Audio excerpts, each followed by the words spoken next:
It's a perfect summer day. You're relaxing on the beach, dipping your toes into the cool water, when suddenly, bam! A 56-foot aquatic nightmare rockets from the waves. It's the size of 2 London double-decker buses, sporting about 60 razor-sharp teeth, including bonus chompers on the roof of its mouth, because why not? This aquatic beast isn't picky about its diet either. Sharks? Turtles? Other sea monsters? Yep, they're all on the menu.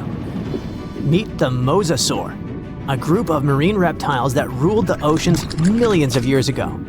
If you've seen Jurassic World, you'll recognize them as the stars of that epic moment when a massive creature leaps out of the water to snatch a great white shark like it's sushi. That's a Mosasaurus, and it's every bit as terrifying as it sounds. Recently, scientists stumbled upon a fossil of one of those marine monsters in, of all places, Mississippi. Yes, Mississippi, the land of magnolias and catfish. Turns out it's also home to ancient sea dragons. This discovery was a happy accident. A team of geologists was mapping the terrain in east-central Mississippi when they noticed something strange poking out of the ground. It wasn't a rock or seashell. It was a vertebra, and a massive one. In fact, it was so large it barely fit in the hand of the scientist who found it.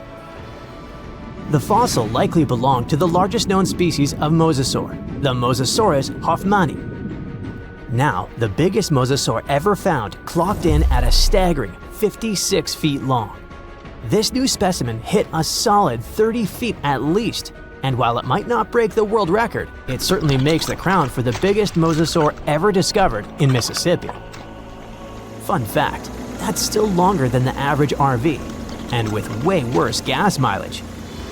To be fair, the Mississippi Museum of Natural Science already had a couple of mosasaur fossils in its collection. But this newcomer might just steal the spotlight. And this isn't an isolated incident. In 2015, paleontologists unearthed the skull of a 24-foot-long mosasaur in North Dakota. Years later, a private fossil hunter, yes, that's a thing, found an equally huge mosasaur in Texas. Well, its jaw at least. These sea monsters, also known as sea dragons, by the way, actually have one of the wildest origin stories in paleontology. The very first skull was found way back in 1764 in a chalk quarry in the Netherlands. And at the time, scientists thought it was a whale. Then came a second skull, which was so impressive that French revolutionaries literally looted it during the siege in 1794. Legend has it they swapped it for 600 bottles of wine. Doesn't sound like a fair trade to me. That fossil actually helped pioneer the concept of extinction and got paleontologists buzzing for centuries. Since then, mosasaur fossils have popped up all over the world, like ancient scaly celebrities leaving their mark. From the Mississippi backwoods to the deserts of Morocco, from New Jersey to Belgium, scientists have uncovered everything from teeth to full skulls, sometimes even misplacing them in museum drawers for centuries. So what exactly were these terrifying titans of the deep? Well, let's just say, if ancient oceans had a most likely to eat everything in sight award, the mosasaur would win it. Picture a gigantic scaly torpedo with a mouth full of about 60 razor-sharp teeth, including some growing on the roof of its mouth like dental overkill. It had a long, muscular tail for propulsion and 4 paddle-like limbs that worked like turbocharged oars, letting it cruise through warm, shallow seas like a reptilian speedboat. Scientists believe they were close relatives of modern monitor lizards and snakes, which honestly just makes both of those animals way more terrifying. Some mosasaurs even might have had adaptations for sensing vibrations in the water, allowing them to detect movement from a distance, similar to how sharks use electroreception today. Their eyes were well developed too, giving them sharp vision in the dim ocean depths, a key advantage when hunting fast or elusive prey. But what really makes mosasaurs the stuff of prehistoric nightmares is their attitude. They were apex predators, and they knew it. Those sea monsters weren't picky eaters. Fish, turtles, birds, sharks, other mosasaurs. Basically anything that moved was dinner. Fossilized Mosasaur's stomach contents prove they practiced family dinner in the most metal way possible. If they were around today, your beach day would be a lot more exciting, and probably shorter. These guys were so intense, they dominated the whole world. It's safe to say, Mosasaurs were the undisputed rulers of the late Cretaceous oceans. And like today's orcas or great white sharks, they probably used ambush tactics, sneaking up on prey from below before striking with explosive force. Bite marks found on the fossilized bones of turtles and even other mosasaurs suggest intense underwater battles worthy of a blockbuster movie. But how did one end up in Mississippi of all places? Well, rewind the clock about 80 million years and you'll find part of North America underwater. A vast shallow sea known as the Western Interior Seaway split the continent in two, running from the Gulf of Mexico to the Arctic Ocean. It was warm, teeming with life, and yes, crawling with sea monsters. This prehistoric seaway was a watery wonderland. Imagine long-necked plesiosaurs gliding through the water, birds with teeth diving for fish, and oysters the size of car tires clinging to reef-like structures. Even giant fish like this weird guy over here called it home. This ancient inland sea stretched over 600 miles wide in some places, but it was no more than a few hundred feet deep, making it ideal territory for predators like mesosaurs to thrive. The shallow depth also meant that their prey had few places to hide, turning the seaway into a prehistoric buffet. But the Western Interior Seaway wasn't a permanent fixture. As the Rocky Mountains rose, the seaway slowly disappeared. Over millions of years, it transformed from a shallow ocean to swamps and then to dry land. Today, what was once an ocean is now the Midwest, complete with cornfields, cows, and the occasion mosasaur vertebra hiding in the dirt. Now, this wasn't exactly the end of the mosasaurs. Sadly, even these monsters couldn't outswim extinction. Those massive sea beasts met their watery grave around 66 million years ago, when Earth got an unwelcome visitor, a 10-mile-wide asteroid. When that space rock slammed into what is now Mexico's Yucatan Peninsula, it unleashed destruction on a planetary scale. The impact triggered massive tsunamis, set forests ablaze, and shot so much debris into the atmosphere that sunlight was blocked out for months, maybe even years. This impact winter plunged Earth into a deep freeze. With sunlight gone, plants couldn't photosynthesize, and the food chain collapsed like a house of cards. On land, plant eaters starved, and predators like T-Rex soon followed. About 75% of all species on Earth disappeared. But don't think the oceans were a safe retreat. The seas were hit just as hard, if not worse. First came the mega tsunami that devastated marine life along coastlines. Then, the real villain arrived. You see, without sunlight, phytoplankton, those tiny microscopic plants that serve as the foundation of the marine food web, perished. With them went zooplankton, small fish and filter feeders. And when the buffet dried up, the big predators like the mosasaurs went hungry. No food, no future. With plunging temperatures and ocean acidification, even the ocean's top predators couldn't survive. Mosasaurs, along with plesiosaurs and ammonites, were wiped out in the blink of a geological eye. So ended the reign of sea monsters. The good news is that you can now swim at peace knowing that no sea dragon will ever come at you. I mean, it's a bummer that they went extinct, but let's be honest, beach days are way more relaxing without 56-foot lizards crashing the party. You wake up in the middle of the night to a phone buzz. You know what time it is, you ask sleepily, but then you sit up in a jolt. Get your stuff and go outside. They'll come fetch you in 10 minutes, says a male voice on the other end. You step out of your house and watch as a small helicopter descends on your lawn. You get inside and meet a scientist there. She's a specialist in archaeology and paleontology. As the helicopter takes off, she tells you that something terrible happened on one of the islands in South America, and you're flying directly there, right now. The whole operation is secret, so you're asked to give up your mobile phone.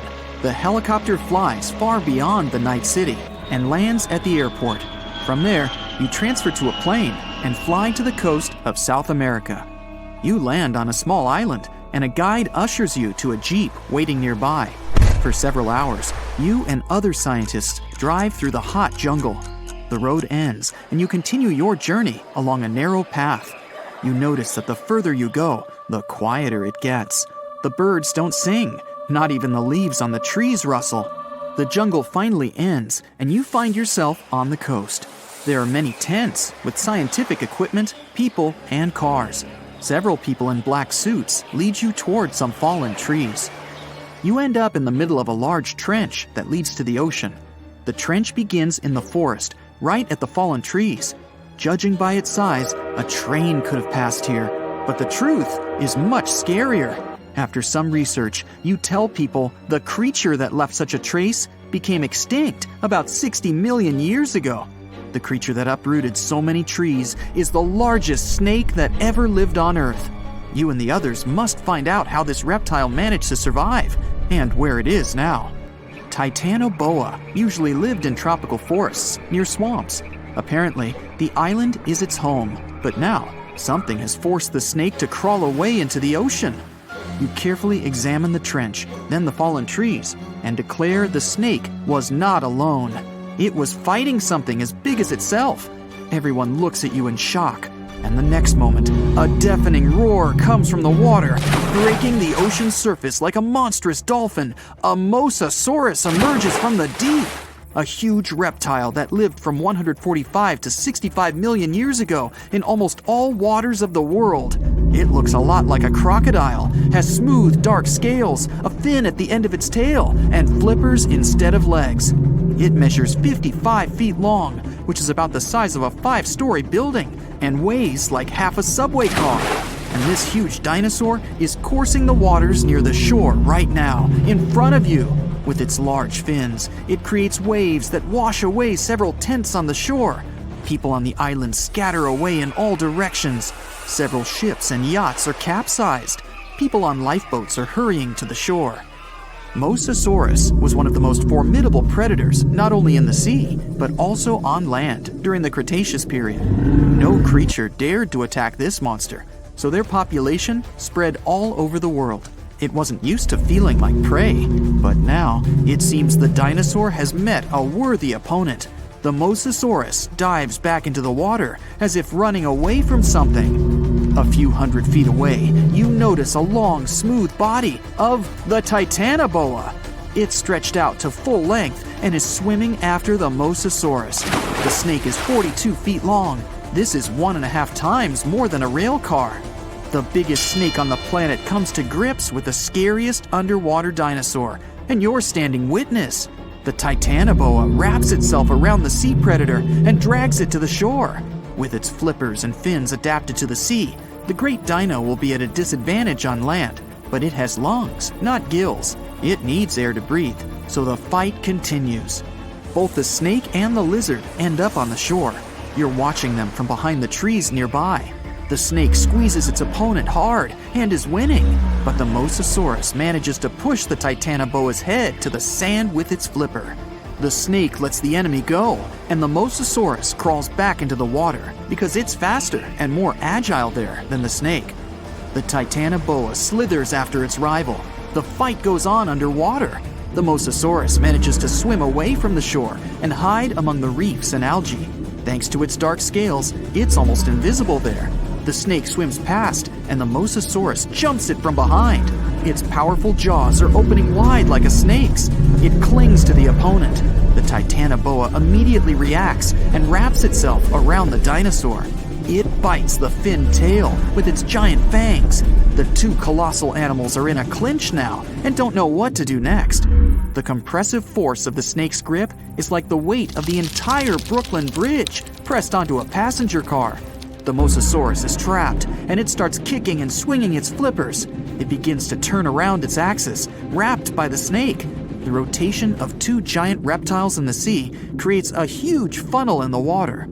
Whole schools of fish swimming around get trapped in there. The Titanoboa becomes dizzy from this merry-go-round. It loses concentration and opens its jaws. The lizard uses all its strength to break free, and the snake swims away from it.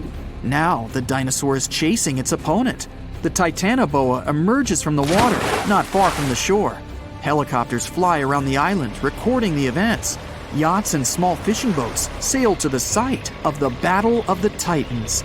The Titanoboa crawls out of the water and is about to disappear into the jungle, but the Mosasaurus grabs it at the last moment.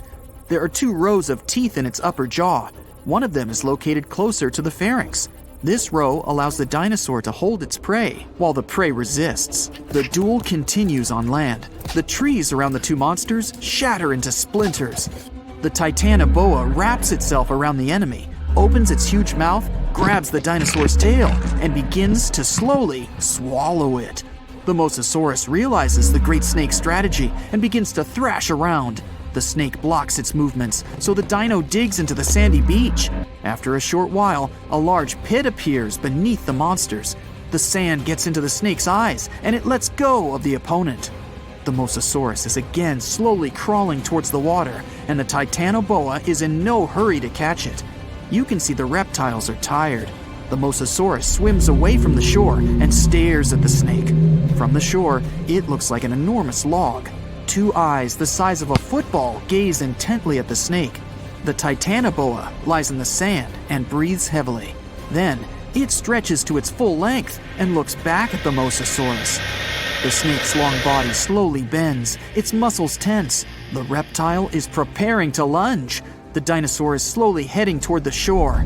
It growls and paddles with its flippers. Like a seal, it squelches through the shallow water towards the Titanoboa. The snake uncoils like a spring towards the enemy.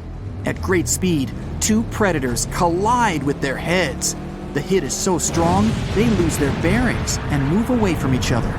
Now, each of them feels like a loser. The dinosaur slowly paddles into the water, and the snake returns to the jungle. The monsters are tired of fighting. There's no winner. You and the rest of the people stand with your mouths open in complete silence. You look around the island and notice trees with broken branches everywhere. In the depths of the island, you find a waterfall and huge wet stones. There are large scratches on many of them. Somehow, millions of years ago, lots of ancient reptiles managed to survive global disasters on this island. And now, there are only 2 left. You conclude that the Mosasaurus and the Titanoboa have been fighting each other for years. Soon, these reptiles will gain strength again and continue their eternal struggle. You decide to leave the island before that happens. In the left corner, Megalodon, considered the largest and most dangerous predator in the aquatic world. It has a reputation as a cold-blooded hunter who can break a fishing boat with 1 bite. We're gonna need a bigger boat. But what if he comes face to face with another giant water monster? In the right corner, Mosasaurus, an ancient dinosaur reptile which existed about 80 million years ago on the vast Atlantic Ocean. Their diet was large fish, giant turtles, other Mosasauruses, and even birds. So glad I'm not on the menu, ha ha! But to find out if this reptile can defeat the most massive shark that ever existed, we'll compare these monsters in several categories. Let's start with size. Megalodon became extinct 3 million years ago, but is still considered the largest and most dangerous predator in the ocean. We can only guess at the real size of Megalodon.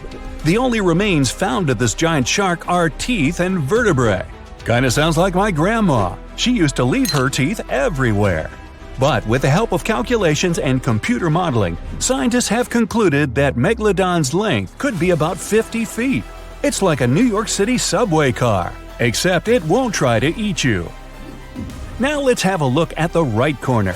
The size of the Mosasaurus also remains a subject of discussion, but it's believed that the average length of this monster was about 36 feet. That's the size of a school bus. But in 2016, scientists found the largest Mosasaurus ever. Its length was 59 feet. Compare this to the tallest person ever, 8 feet. Mosasaurus was 7 times larger. Hey, nice job on the quick math. The first win goes to the Mosasaurus, 1-0 in favor of the ancient reptile. The next category is weight. Let's start with the fighter in the left corner. The most enormous individuals of the Megalodon species had an incredible weight from 27 to 59 tons. This is more than the weight of an empty Boeing 737, without the snacks and beverages.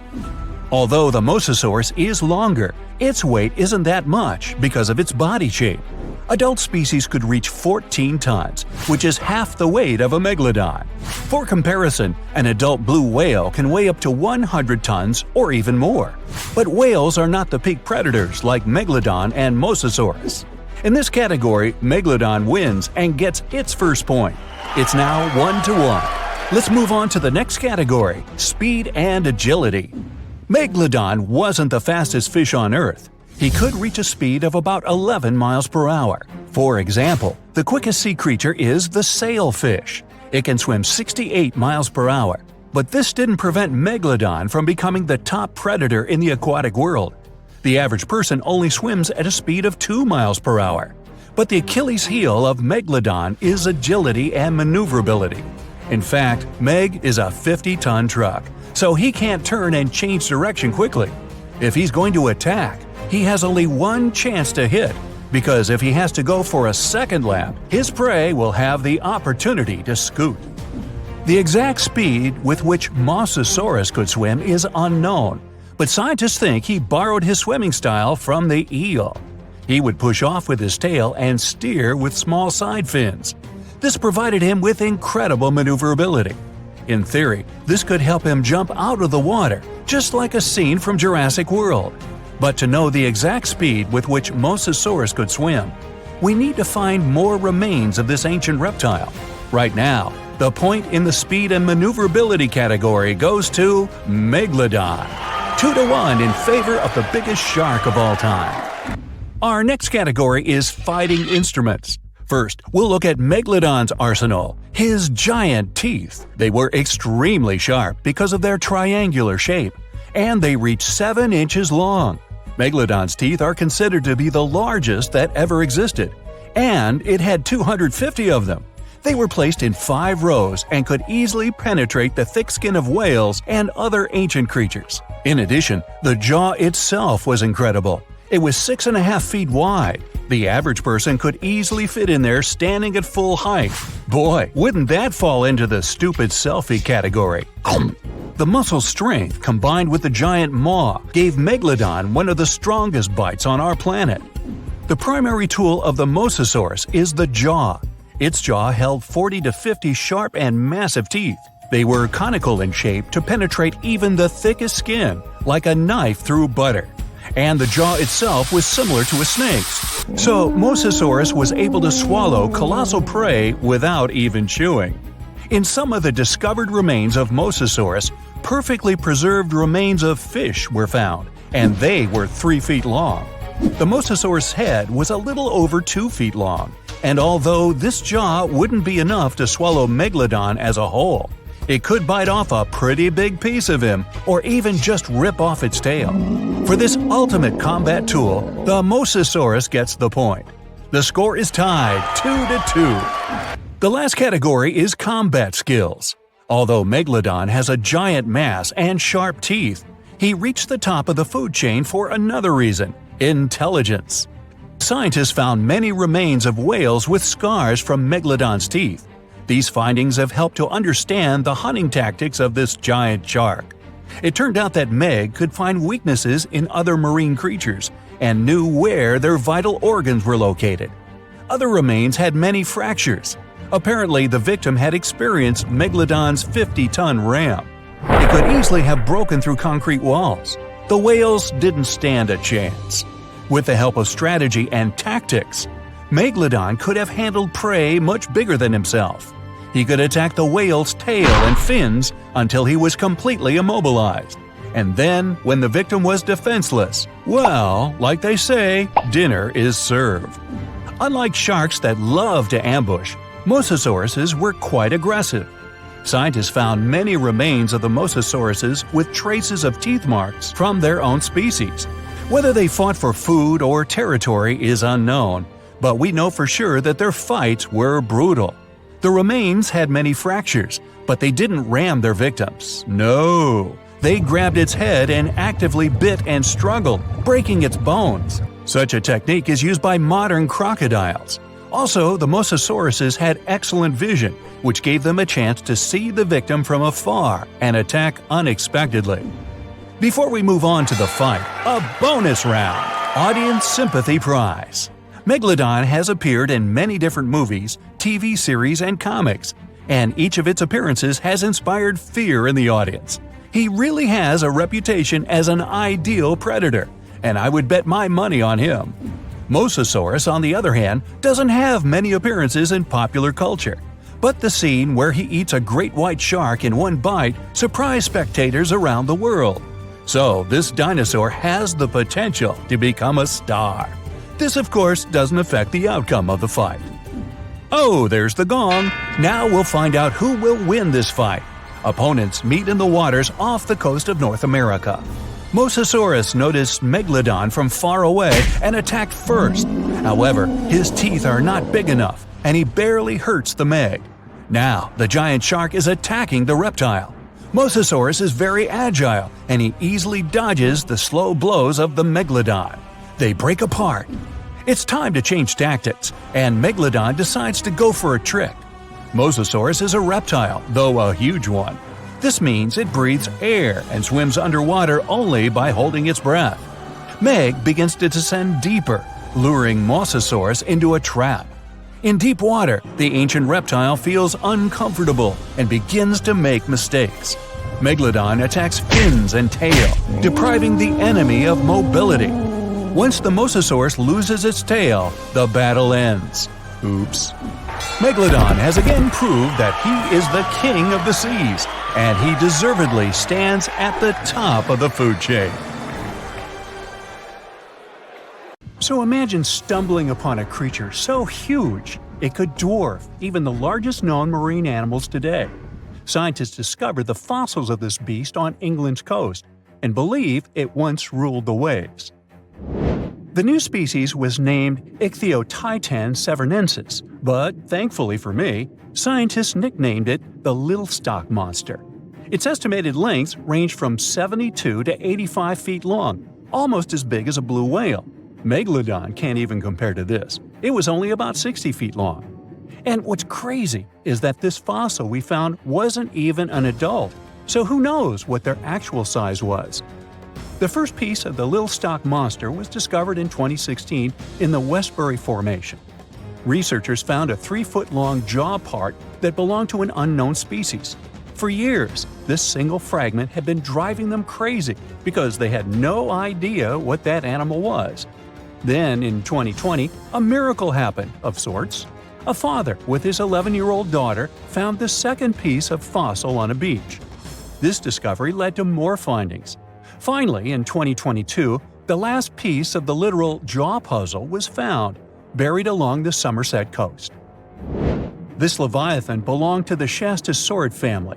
Both the Little Stock Monster and other Shastasaurids had one ancestor, so all the species in this family are super similar to each other. For example, all of them were the largest marine reptiles ever to exist. Although our Little Stock Monster is much larger, most Shastasaurids could grow up to only 69 feet long, and it's possible that the Little Stock Monster, when fully grown, would reach up to 100 feet or even more. Both of their bodies were just perfect for cruising the ancient seas. These marine titans were elegant and slender, with an elongated snout. Other marine animals at the time were smaller and looked more like dolphins. Shastasaurids had long paddle-like limbs adapted for efficient swimming. Their skulls show large eye sockets, which means they had excellent vision. If you were in the ocean, no matter what time it was or where you were hiding, they could spot you. They were also incredibly fast and could dive to great depths. Of course, all these things made them the most terrifying predators. They ate pretty much everything, including fish and squid, and you if you were there. They probably captured their prey like whales, opened their huge mouths, and literally sucked the fish in. What made the Little Stock Monster especially scary is that it wins in the jaw competition. For other Shastasaurids, their jaws were a bit weaker, so they hunted smaller fish, kind of like today's orcas. They required vast amounts of food. This shows us that the Earth's Triassic oceans had rich, productive food webs. But the little stock monster has this unique feature. It could open its jaw almost 90 degrees upwards. It also had tons of powerful muscles around. Its jaws were horrifyingly strong.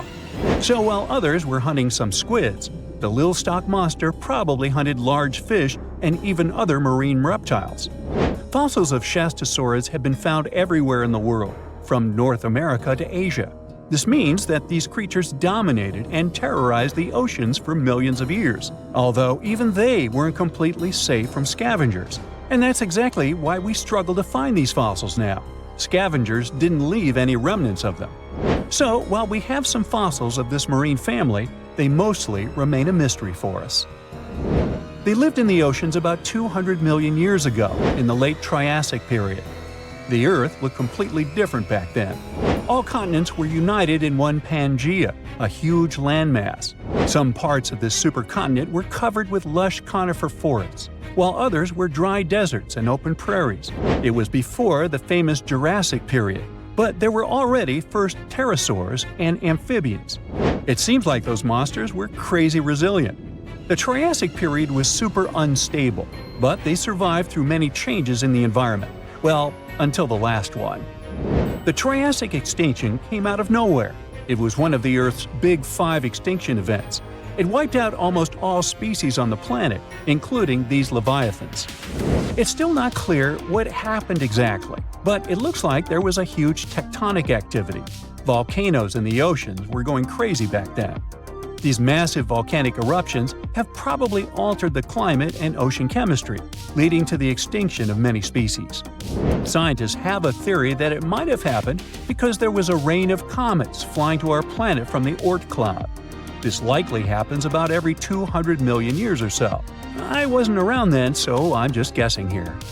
In any case, after the extinction, the Earth took some time to recover. Then it entered the famous Jurassic period. More terrifying sea monsters were on the way. One of them left us a colossal skull.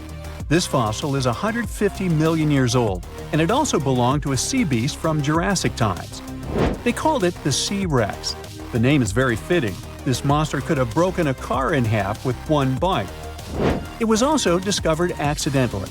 A fossil enthusiast was walking along the Jurassic coast. This place is famous for having tons of ancient fossils, all because of the erosion in stormy weather. Typically, people find small spiral fossils here. However, this time, he discovered a giant sea monster fossil. Excited, he contacted scientists. They arrived at the spot right away and then had to carefully climb down a cliff to search for the rest of the skull. This fragment alone is 6.5 feet long. Turns out, it's a newly discovered species of pliosaurs, giant predators of the ancient seas. Pliosaurs were among the largest marine predators ever. Some of them grew up to 40 feet long. They used their huge teeth to snatch and devour prey, including other reptiles. Well, at least those creatures are far gone. But what about the horrors that still live in our oceans? Recently, biologists discovered the world's longest animal, the one that's still alive to this day. They found it off Australia's coast, on the Gascoyne coast, a very mysterious and unexplored place. There, underwater vehicles stumbled upon a frightening 150-foot-long siphonophore that's twice as long as many blue whales and 3 times as long as a humpback whale. Doesn't it kind of look like one of those toy string worms? But this creature isn't friendly at all. It's a string-like deep-sea predator. What's even more scary is that this isn't actually one creature. It's a colony of small clones working together as one. Basically, collective consciousness. Ooh, Borg. Together, they stretch out like a single long string in the water. This creature might be the longest siphonophore ever found, and it was discovered at a depth of around 2,000 feet. Siphonophores, similar to jellyfish, capture their prey by dangling stinging tentacles in the water. When their tentacles touch small crustaceans and fish, they get paralyzed, and then they're reeled up to the colony's body. Expeditions to Western Australia's underwater canyons were definitely worth it. Together with that siphonophore, scientists have discovered up to 30 potential new marine species. Among them were a new octopus or squid, a long-tailed sea cucumber, glass sponges, and giant hyroids, colonies of animals resembling upside-down jellyfish. None of them have been seen before in Australia. But most of them weren't as scary as the one that was recently discovered in the Gulf of Mexico. This creature is straight out of a sci-fi thriller. A 26-foot-long mangapinna squid, or bigfin squid. It was discovered near an offshore oil rig at a depth of more than 7,800 feet. It has incredibly long, elastic tentacles, which can be 15 to 20 times longer than its body. It holds them at right angles to its body, making it look even creepier, almost as if it has elbows. And yes, it's another deep-sea predator. These 10 tentacles probably help the squid trap their prey and drag it onto the seafloor. We barely know anything about this extraterrestrial-looking creature because they're very hard to find and study. And if you think their tentacles are awful, just check out these creatures with 20 arms. This thing looks like a facehugger. This new species is lurking in the frozen depths of Antarctica. Experts were searching for cryptic sea animals known as Promachocrinus, or Antarctic feather stars. They're kind of similar to starfish and sea cucumbers, but have an otherworldly appearance and can live up to 6,500 feet below the surface. It's called the Antarctic strawberry feather star. Despite its pretty name, its appearance is anything but cute. It has a bizarre strawberry-like body from which 20 spindly arms branch off. Its coloring ranges from purple to dark reddish, and the arms all have different lengths and thickness. Who knows how many more of such scary creatures we'll discover in the future? So, a mysterious discovery was made deep in the Red Sea, the so-called death pools. Woo, that's scary. In 2020, researchers embarked on a dive into the Red Sea. The mission spot was in the Gulf of Aqaba, between Saudi Arabia and Egypt. Near the end of their expedition, as they ventured deeper into the darkening waters, they noticed some strange seaweed floating above the seafloor. They decided to use a remotely operated vehicle and investigate it. Suddenly, they discovered these strange, motionless lakes of water within the sea. These are called brine pools. They're basically pockets of salty water deep on the ocean floor. And when I say salty, I mean it. Sometimes they're up to 8 times saltier than the ocean water itself. Mysteriously, they don't mix well with the surroundings. They formed millions of years ago, sometime during the Miocene epoch, back when weird creatures roamed the earth, like me, and deeply buried mineral deposits dissolved into the water. The largest pool spans about 170,000 square feet. Meanwhile, 3 smaller ones are under 107 square feet each. At first, this discovery didn't seem that scary. But here's why they're so horrifying. Not only are they disgustingly salty, they also lack oxygen. Now hold on a sec, isn't that normal for something that's underwater? Well, it turns out the Earth's waters are full of oxygen, and at least half of this element on our planet comes from the oceans. Just like plants on land, marine plants such as phytoplankton, seaweed, and algae munch on sunlight and produce oxygen through photosynthesis. They release lots of it into the surroundings. Marine life then eats half of it, so only about a quarter of the oxygen that we breathe actually comes from the oceans. Just like us, sea creatures need this element to survive. Without it, they can't breathe and support their metabolism to live. That's why these pools are super dangerous for most of them. It's like a puddle of thick syrup for bugs. When they get in, the poor things immediately suffocate and pass away. Which is why the pools are surrounded by a graveyard of marine animals. But let's see how these things can exist in the first place. Have you ever tried making ice cubes from salty water? Spoiler, it's pretty hard. When you add salt, the water gets harder than usual to freeze, a phenomenon that has a funny name, freezing point depression. Oh, that's because salt interferes with the hydrogen bonds between water molecules. As it finally freezes, stuff like particles, dirt, or dissolved salts get pushed out to the sides. As a result, the salt's kind of squeezed out of the ice crystals and gets trapped near the edges in small bubbles or pockets. Something similar happens in the ocean when seawater starts freezing under super cold polar caps. The salt doesn't freeze with the water. Instead, it gets pushed out, forming a super salty cold liquid, the brine. And then it sinks down to the ocean floor. On a large scale, all this process also helps currents to form. Despite being so dangerous, the pools are still full of microbial life because microbes couldn't care less, they'll survive anywhere. There are literally thick mats of them in the brines. There are also some salt-loving creatures, like shrimps and eels, hovering around the pool's edges. They're being super creepy, waiting to catch unsuspecting prey that ventures too close to the toxic death pool. Ew. Well, it sounds icky, I know. But this discovery gives us some fascinating insights into how life might have originated on Earth. We already know from the evolution theory that we came from the ocean, but now scientists think that life might have begun in the deep sea in some super dark, oxygen-free places. These brine pools are like time capsules. They're one of the closest things we found to the early Earth. They can tell us the planet's history of earthquakes, floods, tsunamis, and more. For example, they have some traces of rainfall that happened over 1,000 years ago. And they can also help us search for life on other water-rich planets. For example, Mars most likely used to have huge oceans on it. Now, NASA scientists want to send a special instrument called HABIT for a special red planet mission to study things similar to our brine pools. This will tell us more about how life appears and survives in the universe. There is lots of unexplored fascinating stuff like this in the Red Sea. That's why scientists conducted the so-called Decade Expedition and spent around 5 months exploring the place. This expedition was launched by the National Center for Wildlife. They made so many remarkable discoveries that now we've got 77 new research papers. For example, they found over 10 blue holes, incredible underwater sinkholes that host unique ecosystems. They also learned that dolphins can use those blue holes to protect their young from predators. Scientists also found traces of great white sharks, a creepy community of deep-sea lanternfish living in low oxygen conditions, and even a new coral species. It's the most resilient deep-sea corals that also vibe just fine without oxygen, like microbes we mentioned. Speaking of which, research also showed us some new ancient thermal vents and large blobs of microbial formations near Farasand Island.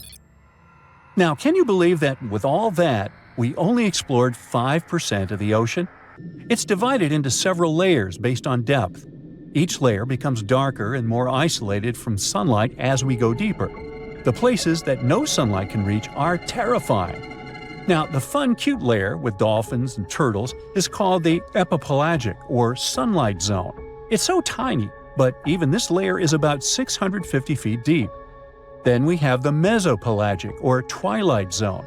It's the layer of mysterious octopus, shark, and other loners which extend to about 3,000 feet down.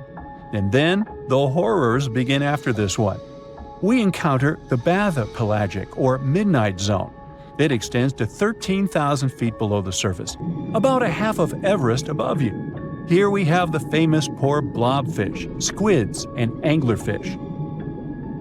Below it is the abyssal zone. It extends to about 20,000 feet deep. Since there's not much sunlight or oxygen, as we mentioned, most creatures here are quite small, like tube worms and shrimp. The darkness continues until we arrive at the scariest place of the planet, the place full of trenches formed by tectonic plate movements, the Hadal Zone. It's named after Hades, the deity of the underworld in Greek mythology. Just like Hades' realm is dark, remote, and guarded, the Hadal Zone is the deepest and most depressing part of the ocean. It starts at depths of around 20,000 feet and can go down to 36,000 feet and more. The famous Mariana Trench also belongs to this zone. Only 3 people in history have ever explored these depths in person, making it one of the least explored and most mysterious places on our planet.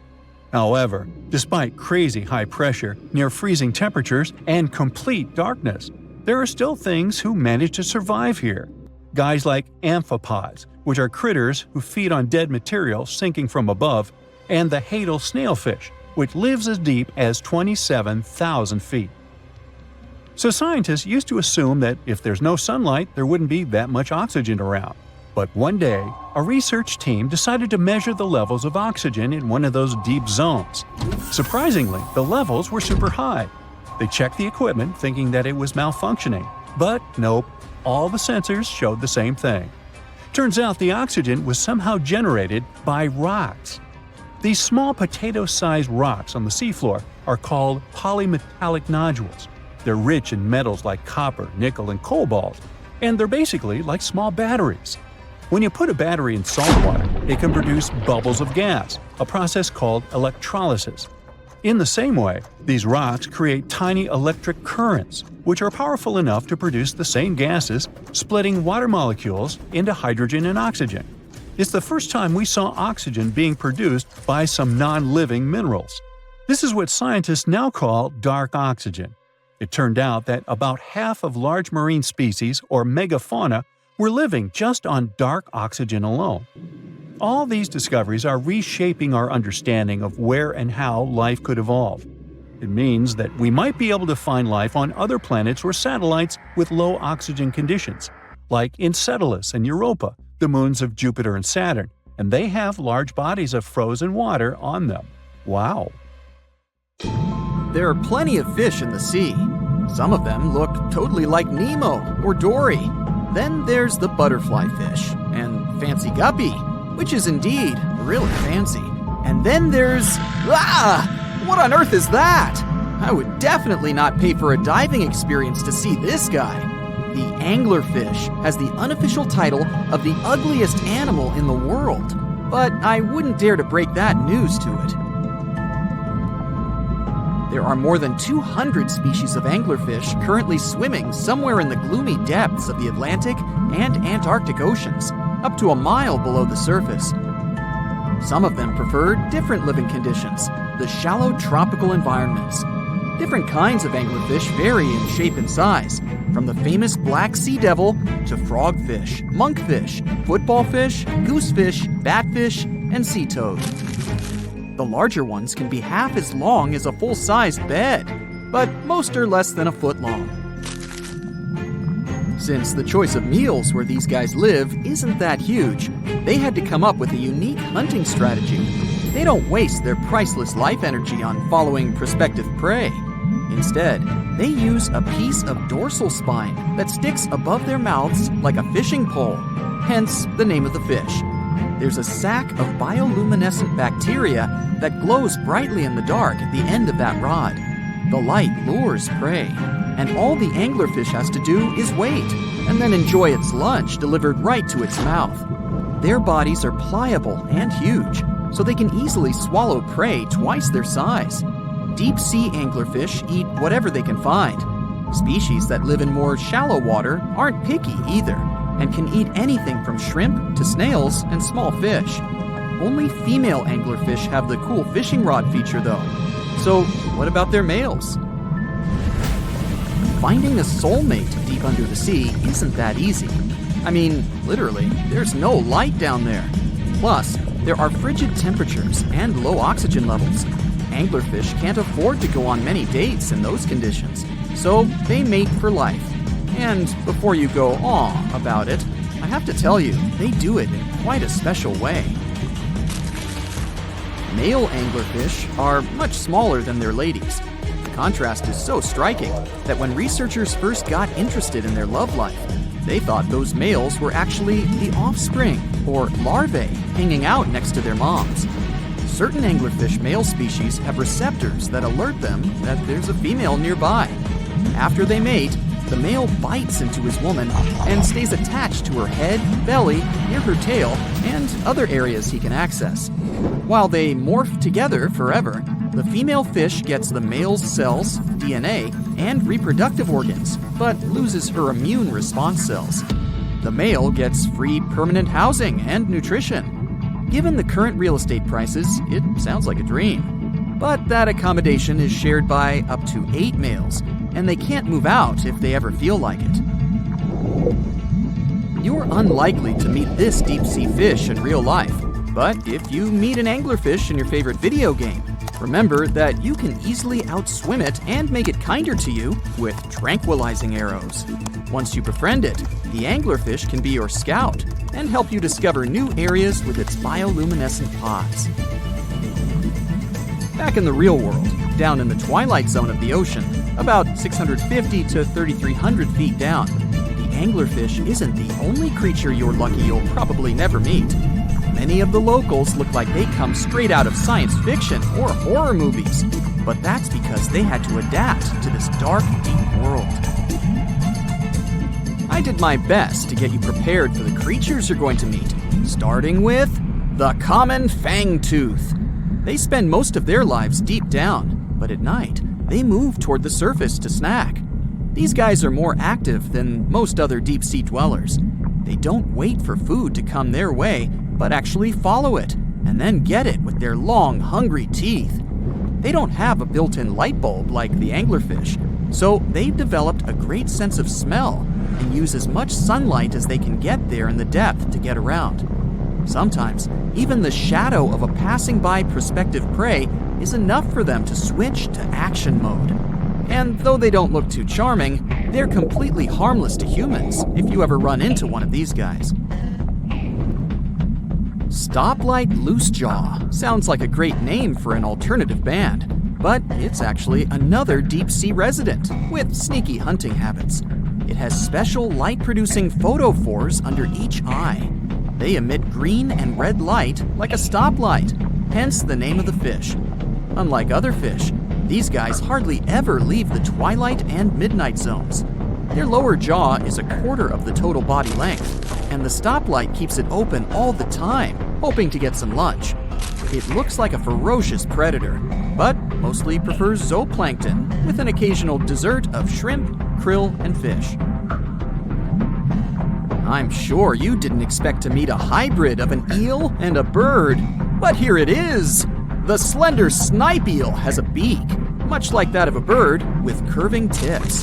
The beak is equipped with tiny hooked teeth that the eels use to catch the antennae of delicious shrimp. And it sure is slender, stretching up to 5 feet and weighing only a few ounces.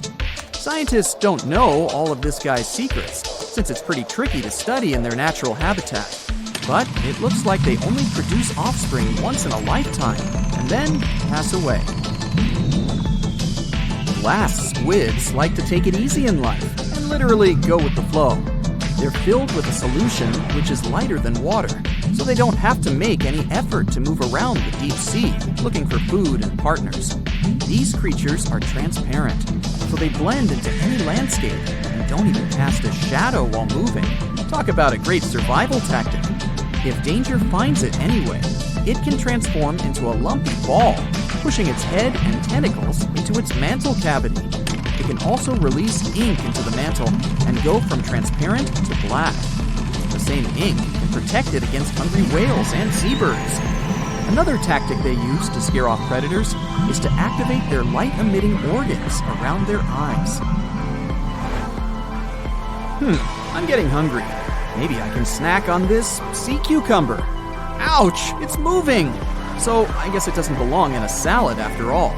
These soft-bodied fellows live in all parts of the ocean, from shallow waters to the deep underwater world. Most of them slowly move around with their tiny feet, but some crawl around by flexing their bodies. Sea cucumbers can shed their internal organs when there's a predator approaching. Those sticky organs distract the intruder, and the happy cucumber moves on and just grows the organs back. What's that glistening in the distance? Looks like someone dropped gems in the water. That's a sea sapphire, also known as the most beautiful animal you've never seen. Some males of this type of copepod can change color from deep blue to purple, red, or gold. 1 second later, it's gone. And it's back, shimmering bright. The secret to this magic is that their bodies are transparent and reflect light differently at certain angles. It looks like it's their way of communicating between each other and attracting mates. Female sea sapphires don't have the same superpower, but their eyes are bigger compared to males, probably to spot them from a distance. Males roam wild and free, and their ladies stay in the crystal palaces of strange barrel-shaped jellies called salps. Most of the ocean is still shrouded in mystery, whether we're talking about dark corners or creatures that are hiding in the depths. But sometimes it gives us a peek into scary things it hides in its cold, dark depths. Like when you hear on the news that there are some deep-sea creatures washed ashore after a powerful storm once again.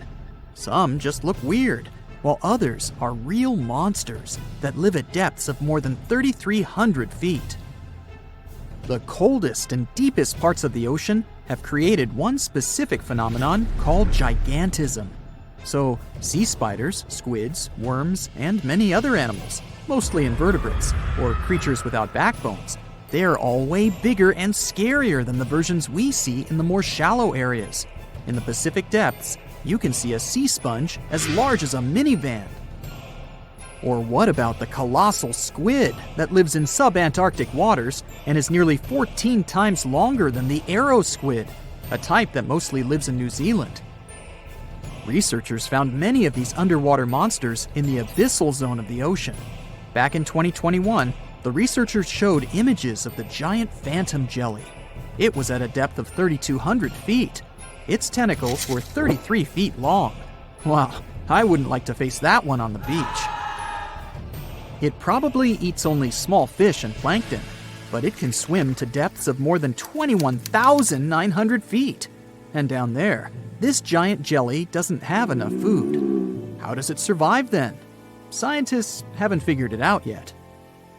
And there are even more questions related to the giant squid, the biggest one ever found. This monster is 43 feet long, with a weight of nearly a ton.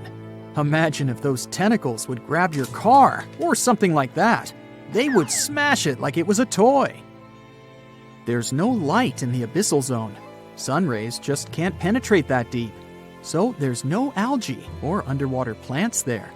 Local animals mostly eat snow.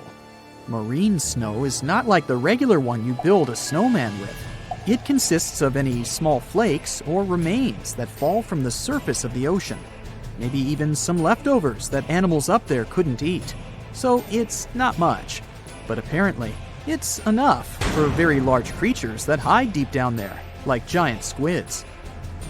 Squids that generally live at such depths don't bother going after their prey.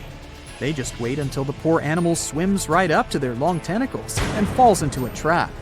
It may not be the best method ever, because not many animals will even swim into these dark, cold parts. But it's the method that saves energy. A giant squid eats only 1 ounce of fish daily, which is approximately 45 calories. That's nearly 50 times fewer calories than an average person should eat per day. So when a squid gets 1 fish, it saves it for a couple of days. I hope giant squids won't get the idea to go to the surface and look for food when there's not enough of it in the abyssal zone. And I hope even more that giant Greenland sharks won't get that same idea. You can find them at depths of up to 7,200 feet. They're twice as slow as we usually walk. They swim at a speed of 1.12 feet per second. Their slowness is part of the energy-saving mechanism that creatures down there need to survive. But they can speed up in the form of short bursts when they need to catch prey. But they kinda change their diet from predator to scavenger, considering their environment. There will be more leftovers falling from the surface than animals to go after. Greenland sharks grow just 0.4 inches per year, and they're mostly 20 feet long, which means they live for a very long time, sometimes up to 400 years. They also have a slow metabolism, and that's one of the main factors for their long life, too. Greenland sharks like to spend their time in cold waters. They're adapted to that, since their tissues have specific chemical compounds that prevent the forming of ice crystals all over their body. That means they have some sort of natural antifreeze. So what makes them so big? Scientists are still not sure, but some theories try to explain it. There's this thing called Kleiber's rule that says bigger animals tend to be more efficient. Just take a small fish and compare it to a whale with a mass hundreds of times bigger. The whale has a greater metabolism. It conserves energy more efficiently and loses less of it to the surroundings through heat. Moving on, bigger animals can ingest bigger prey. They're more likely to go through tough issues in their environment or defend themselves from predators going after them. Also, the body gets bigger when temperatures are lower. The Greenland shark is a perfect example. So are giant sea spiders. Sea spiders are generally common, and you find some very small ones at 0.04 inches. But in deeper parts of the Antarctic, they become 3-foot-long giants. They grow so big because the cold water has more oxygen. That way, more of it diffuses into the animal's body, and that allows it to grow bigger. Yeah, both as a creature and a nightmare. And how about this giant tube worm? Researchers found it accidentally while they were exploring the mysteries of the Pacific Ocean floor. They stumbled upon unusual hydrothermal vents. Volcanic heat is a thing that gets them going. As water seeps down through faults or cracks in the rock, these vents change their direction. When the water gets out of the vent, it's rich in different minerals and chemicals. Most animals wouldn't survive being around this toxic soup of chemicals, but not these tube worms. They came as a true surprise, because not only are they not bothered by these toxic vents and the almost boiling temperature of the water, but they developed entire ecosystems there. They're unique because they don't need sunlight to survive. Instead, small bacteria are their main source of energy. That bacteria gets their energy directly from these toxic chemicals. So it's not photosynthesis, but a process called chemosynthesis. And these tube worms don't have mouths. These bacteria live inside them. Strange story, huh? Plus, these scary worms reach up to 8 feet. Giant isopods are no better either. They lurk at the depths of the ocean of 1,640 feet or more below, far away from the sunlight, looking like some monstrous wood lice. They spend most of their time on the seabed, hoping to find some food falling from higher levels of the ocean. Check out their small hooked claws at the ends of their legs. Isopods use them to remain more stable while moving around the ocean floor. Since there's no light, they have long antennae that help them feel their way around. These sensory antennas are about half the length of their body. Giant isopods have pretty big eyes compared to their body size too. They can grow over 12 inches from head to tail. And these fellas are really patient. Remember how we said animals down there rarely get food? Sometimes they need to wait for years to get a proper meal. That's why their metabolism is amazingly slow. 5 years later. They can go for 5 years without eating anything. Imagine that. I get hungry just talking about this. In 2006, a biologist did research to compare the differences between the shallows and the deep sea regions. He realized the deep sea mirrors the island rule. First, isolated parts of land develop biodiversity you won't find anywhere else. Second, small-bodied life there grows much bigger when it's isolated, compared to life on large land masses. Resources are limited, but also competition and predators. And we don't know much about these deep-sea creatures. It's too expensive and too complicated to carry out such research. So we'll just wait for more raging storms to show us at least part of the monstrous world cold ocean depths hide.